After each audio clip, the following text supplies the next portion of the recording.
This is what I was talking about. This would be your 7 phases of the 1 second. This is what happens in 1 second. Now, we don't start here because if I started here, it would be very difficult to grasp this, because every time you start thinking about it, learning about it, or engaging with it, you think of all these things. Like already you're probably, your mind goes off. Wait, what about this? Because there's triggering associations. This is that pre-listening. This is the initial detection. This is the rapid appraisal. This is all that first 600 milliseconds right here. And then it hands off to the conscious mind. You have conscious engagement. And this pause that we put in here, that pause is less than a quarter of a second. But if you get triggered over here and you're reactive, you can't pause. People say, I tried to pause, but I can't. Yeah, they try to pause when they're already reacting. If you can redirect the reacting, then you can pause. And again, we condition it in, because what's a quarter of a second is not going to hurt you.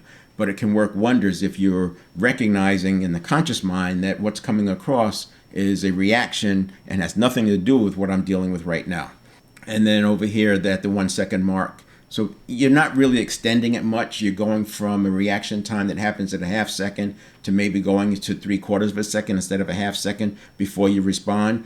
But you also have the ability now, we've conditioned in that check to see, do I need to modulate my emotions? Am I in a productive emotional state to take action? And if you're not, that's where we take that next 60 seconds to 90 seconds, and eventually that will become a conditioned process as well. So this is what I'm talking about. Here's the 600 milliseconds. Like I said in the beginning, this first 2/10, perpetual question. Instead of am I safe, it could be something like, what's my best course of action? What else is involved? What's the analysis? What's the 2-axis framework I can draw? Whatever you can change your perpetual question to, so it's not priming you for what's bad, dangerous, or scary. Then in this one, you have this is where we use mainly a positivity exercise to train the subconscious to not bias towards risk or threat. We literally train it, because right now it's coming from the hunter-gatherer evolution. Think about it, hunter-gatherers, humans existed as hunter-gatherers for thousands and thousands of years. We've only been interacting with automobiles and things like that for a couple of centuries. That bias towards threat made sense for a hunter-gatherer.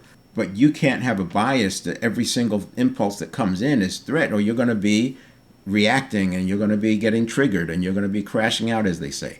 So we retrain it. So instead of 80 or 90% of the stimuli coming through as potential threat, you'll see 10 or 20% come through as potential threat. And that's going to reduce greatly your cognitive narrowing and your seeing things as danger or threat. And then by the third 2/10, you have mobilization. Here's where it's best to have some kind of a pre-trained anchor, something where you can get right back to calm quickly, because you're losing the leverage. This thing is like an arc in terms of your effort. The amount of effort is very low over here. It starts to rise, and then by the time you get to the conscious mind side, effort is very high. Your influence is very high over here, and it starts to drop.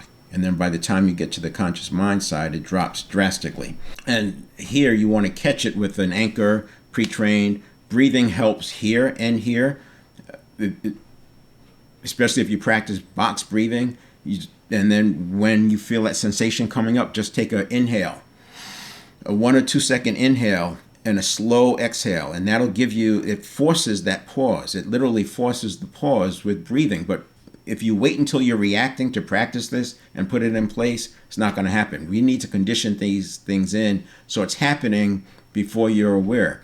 By the time you're aware that the sensation is happening, it's often too late.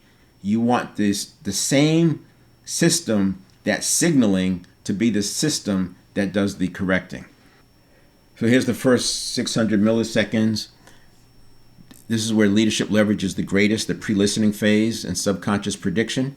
So you have high impact, low effort, and then the late phase in conscious mind is high effort, low impact. This is what we're doing. This is where dynamic leadership lives. It lives up here. So it's taking the research that we have from emotional intelligence and from self-determination theory and books like Multipliers and Good to Great and Great by Choice and 7 Habits of Highly Effective People, and we're automating it. We're automating the best practices to become habits using neuroplasticity. Rapid self-recovery requires early detection in yourself and others, and it prevents reactions from becoming culture. You'll see those, and you won't wait anymore. Once you understand and have experienced this, you won't wait to deal with things that come up.